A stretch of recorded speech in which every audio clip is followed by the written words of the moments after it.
La zone inhabitée de Taiyanghe de Pu'er, dans le sud-ouest de la Chine, est considérée comme la dernière forêt vierge de la région. 3 personnes, 2 couteaux. Pourront-ils arriver à la traverser? Ils vont frôler un ours. Ils vont affronter un python. Comment vont-ils franchir les obstacles rencontrés? Comment vont-ils s'échapper d'une situation extrêmement dangereuse? Voici un nouvel épisode d'Univers Sport, la traversée de la forêt vierge de Taiyanghe. Comprendre des compétitions hors normes et goûter à la vie des sportifs, bienvenue dans l'Univers Sport, je suis Bing Qian.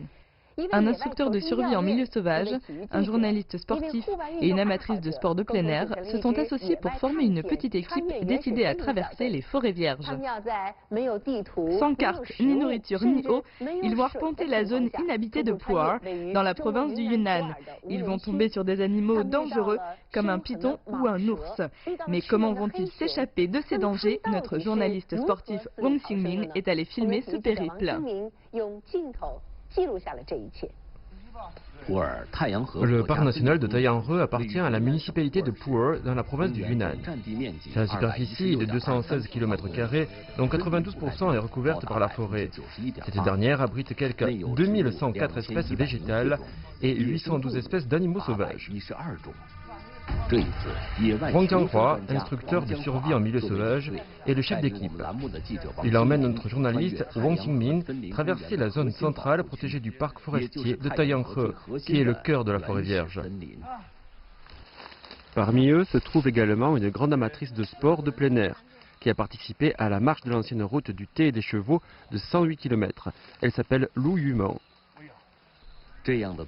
Un groupe comme celui-ci devrait apporter de l'originalité à une traversée pédestre plutôt fastidieuse.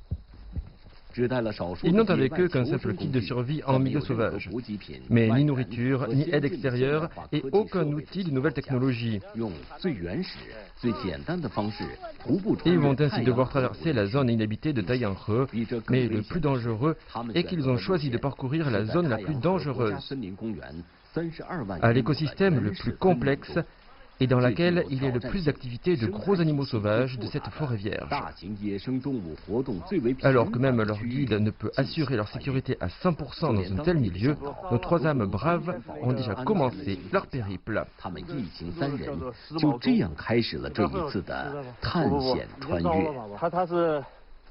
C'est un très bon allume-feu, on devrait en prendre un peu. Ah oui? On peut faire retirer du bœuf? Mais c'est mouillé. On prend ce qu'il y a en dessous. Au-dessus c'est mouillé, mais ça doit être sec en dessous. Je vais regarder.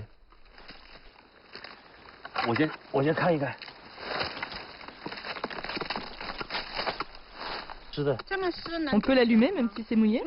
Bien sûr que non. En dessous c'est sec. C'est assez sec au-dessous. Ça sent la boue. Et il contient beaucoup de sève, donc il prend feu facilement. Ça a une odeur de peinture. On va en prendre un peu, ça nous servira à coup sûr. J'en casse encore, on va en récupérer. Ok. En milieu sauvage, les allumes-feu et les matières combustibles sont très importantes, car le feu permet non seulement de se réchauffer, mais aussi de cuire des aliments. En cas de nécessité, cela permet également de faire fuir des animaux sauvages agressifs.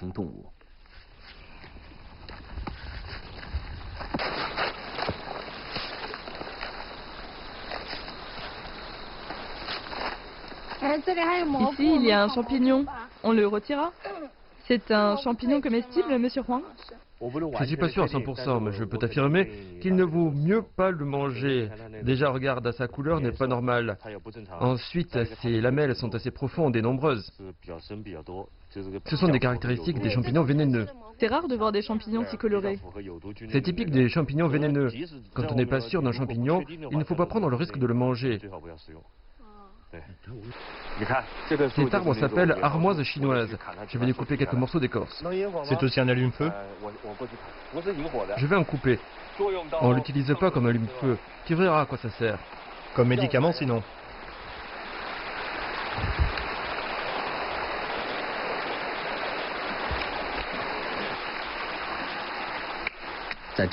Au sein de cette forêt vierge, notre équipe aventurière juge de la route à suivre et collecte des choses qu'ils pourront manger, en fonction de leurs connaissances et de leur expérience.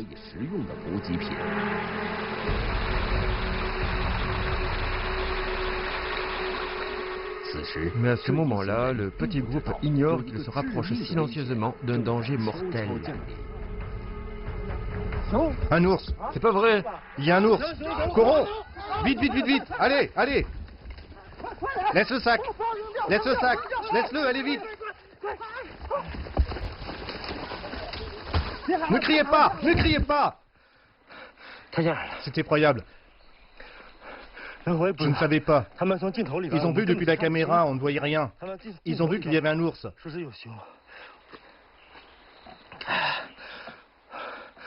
Heureusement qu'on a pu s'enfuir. C'était dangereux. On était en train de filmer leur marche. Wang Xingmin a dit qu'il y avait quelque chose devant. J'ai zoomé avec la caméra et j'ai distingué une forme d'ours. J'ai alors crié un ours. Et tout le monde a pris peur, s'est retourné et a couru. Si un ours vous attaque, c'est extrêmement dangereux. Quel que soit l'angle d'attaque, on n'a aucune chance contre lui. Donc la meilleure solution est de s'en éloigner le plus loin possible.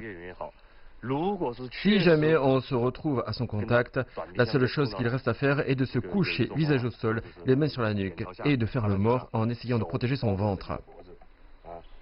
Je n'ai jamais expérimenté cette technique, mais on en entend parler. Car si l'ours a bien mangé et qu'il n'a pas trop faim, il ne sera pas intéressé par un homme mort. Mais s'il a très faim, cette méthode ne marchera pas forcément. Alors il vaut mieux s'en éloigner. Je ne sais pas comment c'est venu. Y penser maintenant me fait très peur. Je n'aurais jamais imaginé ça. On n'est pas dans un film là.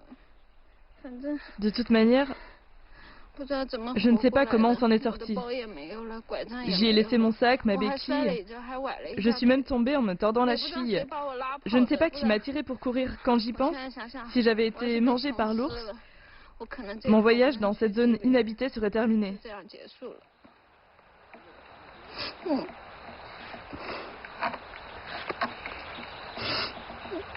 Je suis terrifiée.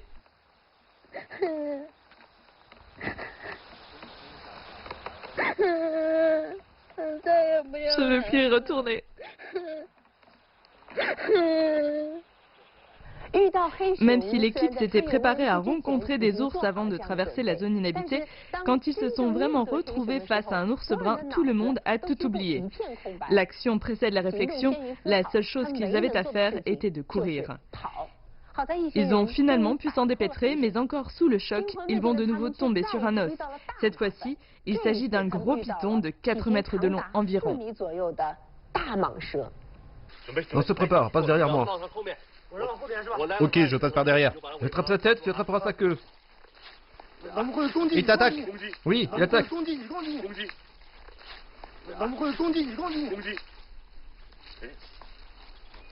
Attention, ce serpent est agressif. Oh, tu as entendu ce son? Il a sorti sa langue.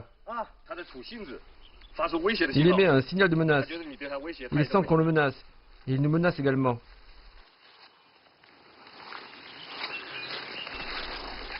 Prépare-toi.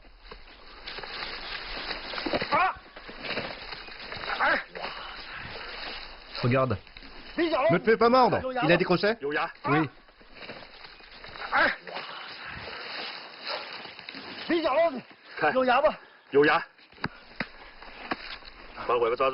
J'aime bien sa queue et son corps.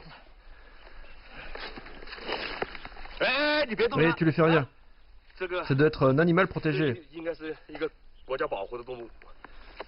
Ce serpent? Oui, c'est un python réticulé. C'est un animal protégé de première catégorie en Chine. Il ne faut pas que tu penses à manger tout ce qu'on trouve. On est dans une forêt humide, on aura assez à manger. Regarde bien, c'est rare de voir ça. On veut le libérer. Tu lui fais surtout rien, hein? Mais comment? Attention, il va nous mordre. On le libère. Par où on se dégage? Dès qu'on le lâche, tu pars. Ok. On y va. Au revoir le python. On te laisse cette fois-ci. Il est grand ce serpent. Il suffirait à nous nourrir plusieurs jours. Mais on ne peut pas le tuer.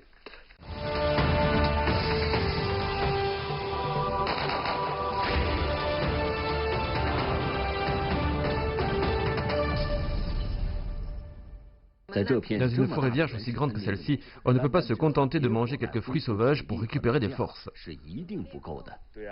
En continuant leur traversée, ils découvrent autre chose. Mais cet aliment est moins bien attrayant, tant au niveau de l'apparence que du goût.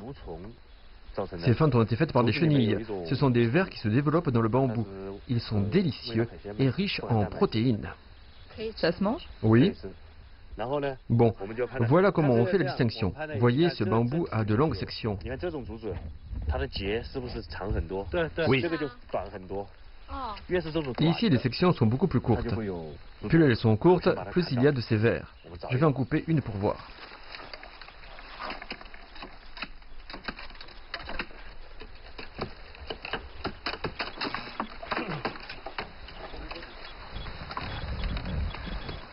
Il y en a?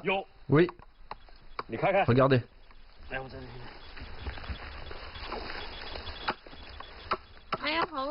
Ce sont des asticots? Vous voyez? Ce sont des vers riches en protéines.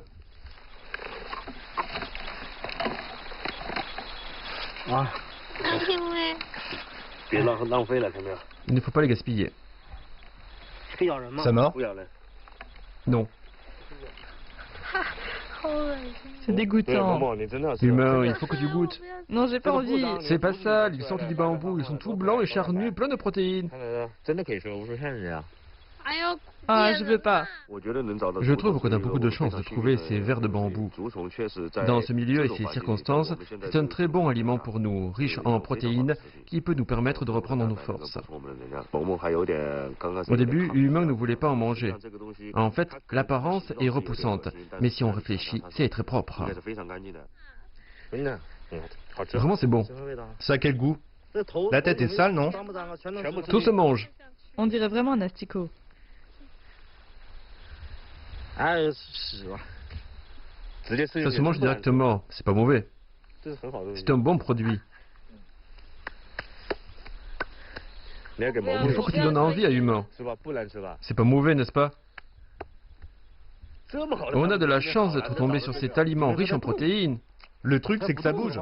Si ça ne bougeait pas, ça irait encore. Comme ça bouge, c'est désagréable. Quand je le mâchais, j'avais toujours peur qu'il me morde dans la bouche. En le coupant au milieu avec mes dents, je pensais qu'il serait mort.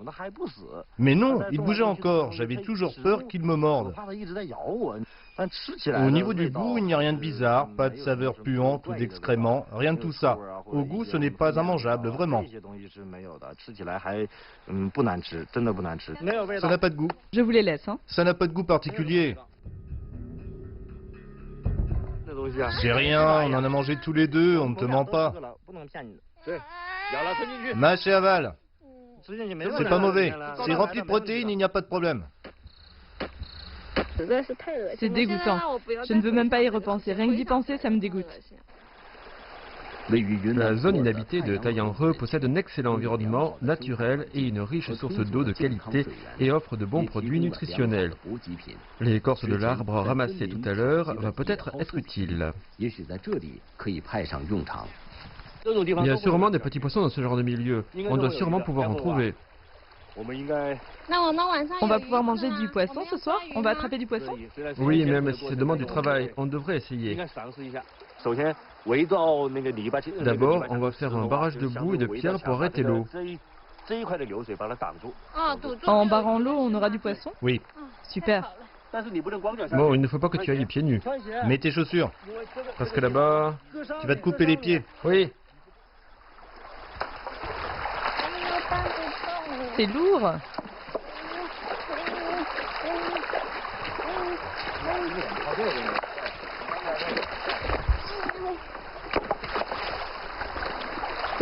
Vous pouvez prendre des blocs de boue avec l'herbe. Regardez, c'est bien ça. L'herbe entoure la boue et évite qu'elle ne tombe.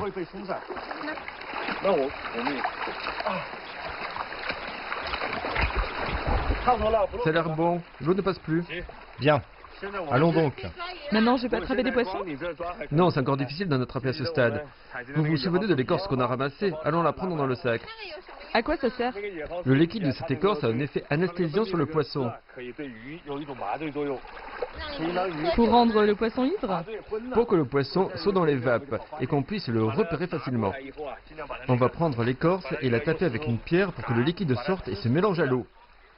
Ce liquide est empoisonné? Oui, il faut essayer d'en sortir au maximum. C'est un poison pour l'homme? Non.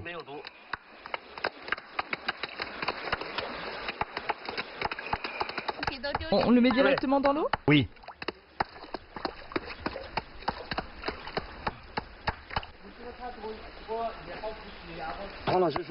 Monsieur Rand dit qu'il faut frotter les morceaux d'écorce pour que le liquide sorte mieux. Vous voyez, quand on les frotte, ça a une texture proche du savon et ça fait des bulles. Dans cet état, le liquide doit être encore plus efficace. Il faut attendre 10 minutes. Au bout de 10 minutes, le liquide aura pris effet et endormira les poissons.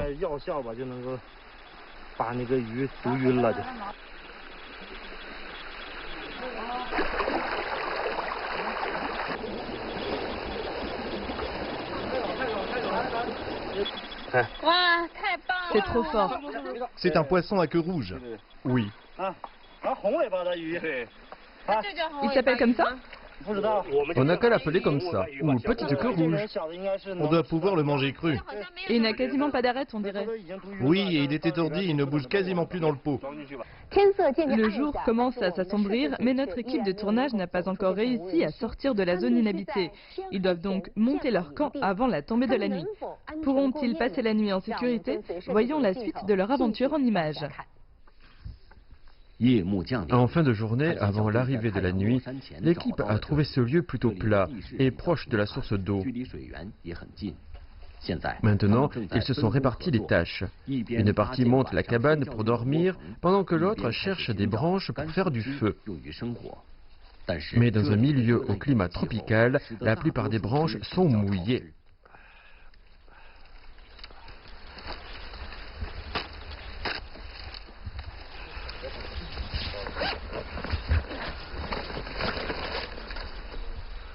Ça, c'est du bon bois. Ça sera pour démarrer le feu. J'avais peur qu'il pleuve, mais aujourd'hui, il n'a pas vraiment plu. S'il avait plu, on aurait pu utiliser que ça pour démarrer le feu.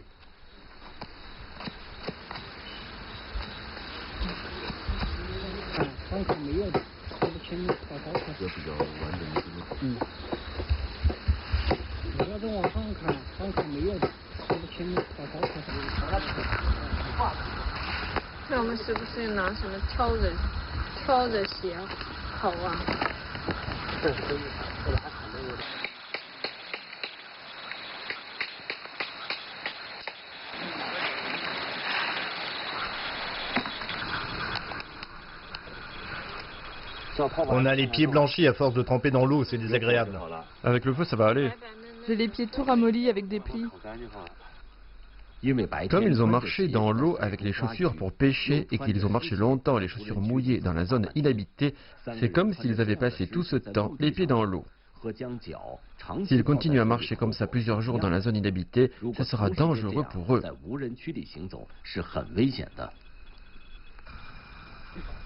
Ça prend vraiment feu, ça? Oui. À présent, il fait nuit, mais notre équipe d'aventuriers ne s'est pas encore couchée. Ils utilisent du bambou comme des torches et pénètrent à nouveau dans la forêt. Il fait déjà si noir. Qu'ont-ils derrière la tête?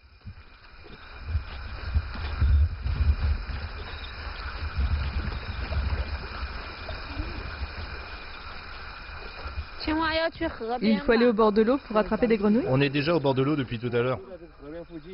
Et il faut chercher près d'un cours d'eau, pas forcément dans l'eau. Il y a aussi des grenouilles qui vivent dans les arbres. Il y a une grenouille ici, tu vois? Où ça? Ici, là.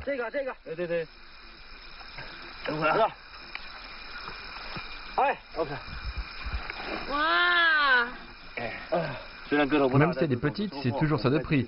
Continuons à en chercher. Voyons s'il y en a de plus grosses.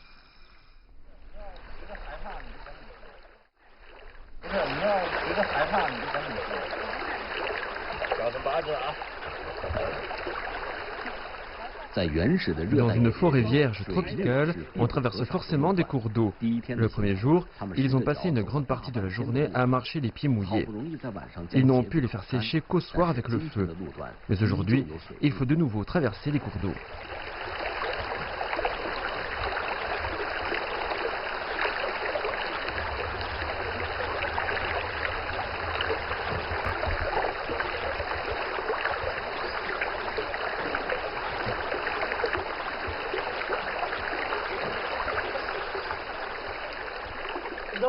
Si je passe une jambe en dessous, je peux bien garder l'équilibre? Si je passe une jambe en dessous, je peux bien garder l'équilibre? Vas-y doucement, il faut te tenir avec les mains le long. Oui, j'ai peur. Donc c'est facile de passer. J'ai peur en me tenant debout. Tiens-toi bien avec les mains.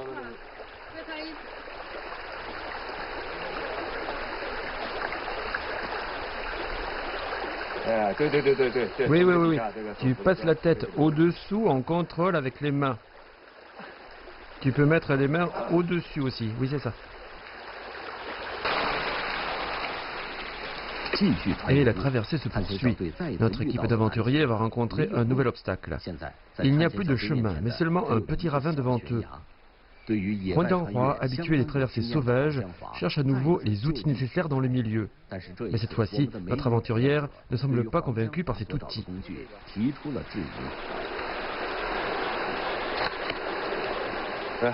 Il nous faut une tige de rotan. C'est un assez bon choix. Ici, ce n'est pas ce qui manque, le rotan. Regardez, c'est très solide. Ça peut casser, non? C'est végétal. C'est souple. C'est du vivant, donc ça doit aller. Oui, et je veux cette tige épaisse.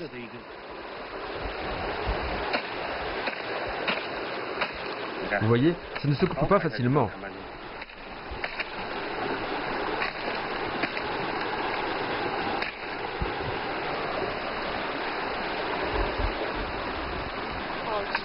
C'est long comme tige. Oui, maintenant je peux la tirer. On va se jeter dans l'eau? Non, ce n'est pas le but de la manœuvre. C'est dangereux de descendre sans rien. Si tu lâches prise, tu risques de tomber. Je ne veux pas me jeter dans la rivière. Je vais essayer de faire un nœud doublé.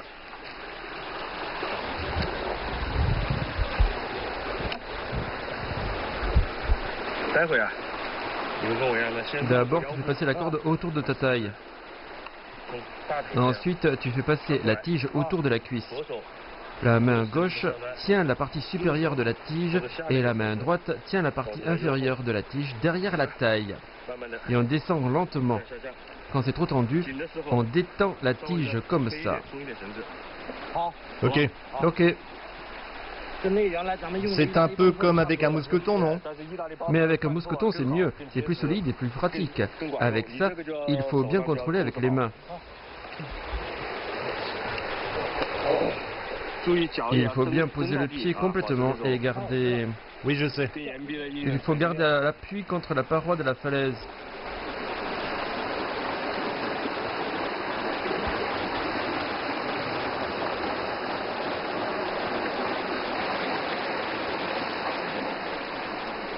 C'est bon?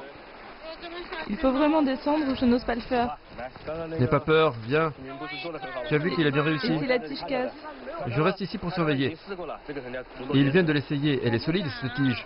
Je n'ose pas. Viens, il faut descendre. Quand on aura passé la rivière, la route sera plus facile. Mais il faut d'abord descendre. Allez, sois forte. Non, j'ose pas. Tu as toujours été courageuse depuis le début. J'ai confiance en toi. La tige va pas casser? Non, il a déjà testé. J'ai peur car c'est une falaise quand même. N'aie pas peur, viens. Tu as vu, Xingmin est très bien descendu. J'ai peur. Viens, donne-moi ton sac. Je vais pas tomber? Il faut que tu suives les consignes que j'ai données tout à l'heure. Je t'attache d'abord.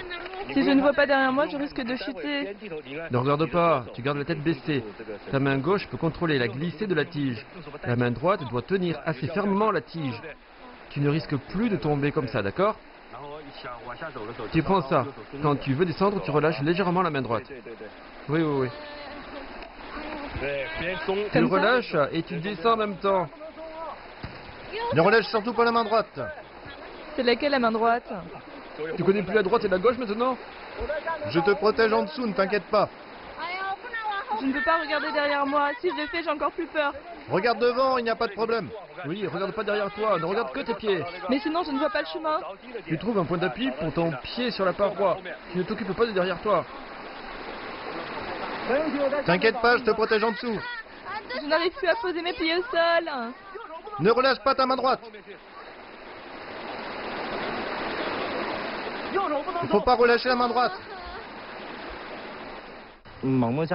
Quand Humeng est descendu, j'étais très inquiet car elle n'a pas d'expérience pour ça. Ensuite, sa main droite a carrément lâché la tige. À aucun moment, la main droite ne doit lâcher. Mais c'est ce qu'elle a fait. Je n'en revenais pas. Ça a été le moment le plus effrayant. C'est trop raide, j'arrive plus à descendre. Descends les pieds au plus proche du bord. Ensuite, tu recules ton corps vers l'arrière. Vers la gauche ou la droite? Tu recules le poids de ton corps vers l'arrière. La main droite doit relâcher un peu la tige. Ah, je tombe. Je suis là, pas de problème.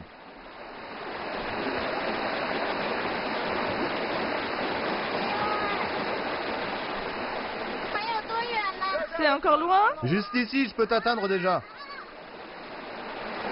Tu y arrives? Ça va? Tends les jambes.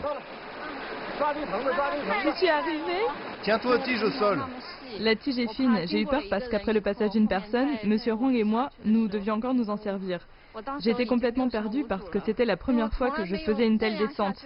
Que faire si la tige cassait? En dessous, c'est un ravin et je risquais d'y passer.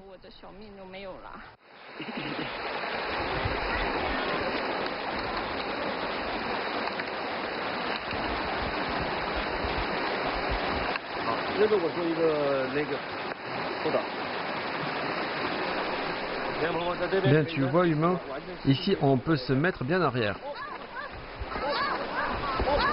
Ça va? C'est finalement au dernier moment que la tige a cassé. Vraiment, c'est au dernier moment. Il restait un peu plus d'1 mètre seulement. C'est dangereux. Donc c'est vrai ce qu'elle a dit. Le végétal n'est pas solide à 100%. En fait, il y a plus de peur que de mal. La tige a cassé tout à la fin de ma descente. Mais quand je suis tombé, tous deux m'ont bien rattrapé. Franchement, je n'ai pas eu mal du tout. S'ils ont traversé un pont de troncs d'arbres ou descendu une paroi avec une tige, c'était parce qu'ils ne voulaient pas emprunter les voies d'eau. Mais il ne reste plus beaucoup de temps à notre équipe d'aventuriers. Ils doivent impérativement sortir de la zone inhabitée avant la tombée de la nuit. Huang Jianghua décide finalement d'emprunter la voie la plus rapide, celle de l'eau. En milieu sauvage, un cours d'eau est une sortie de secours. Il suffit de le suivre pour en sortir. Nous voilà sortis! On voit enfin d'autres personnes. On ne voit personne. Et quand on voit un champ, on sait qu'il y a des gens ici, n'est-ce pas? S'il y a des gens, il y aura des habitations. Oh, un champ de thé. Maintenant, j'ai très envie de me reposer. Ça fait 2 jours qu'on ne s'est pas lavé. On avait les pieds trempés tout le long. Pendant 48 heures, non 96, non pendant 72. On a eu les pieds trempés. Donc maintenant, je veux me laver, dormir et manger des bonnes choses. Ils auront finalement eu plus de peur que de mal. Pour la prochaine traversée, ils comptent se rendre dans la zone inhabitée près du lac de Timbo, dans le nord-est de la Chine. Notre émission d'aujourd'hui touche à sa fin. Vous pouvez revoir les émissions d'Univers Sport sur le site internet de CCTV français à l'adresse fr.cntv.cn. On se retrouve pour une prochaine émission. Au revoir.